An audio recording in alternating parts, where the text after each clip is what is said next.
The GL-T03 is the latest product of Jacal in 2014. It is a multi-function liquid boiler with volume of 0.4 liter and electronic functional power base. It contains 4 one-touch functional buttons that include boiling water, tea, and coffee, as well as warming milk.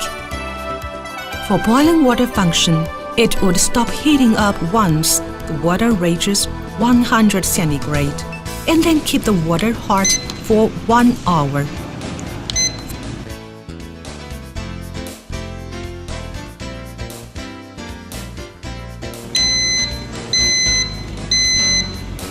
For boiling tea function, it would boil the tea for 3 times and then keep the tea hot for 1 hour.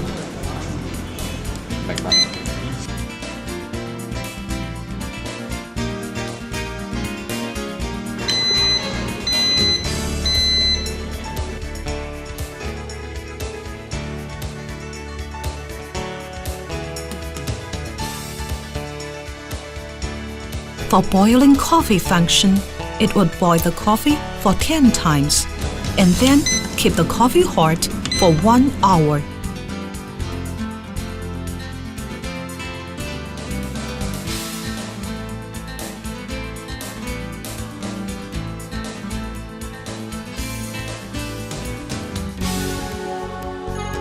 For warming milk function, it would keep the milk warm at approx between 40 centigrade and 45 centigrade.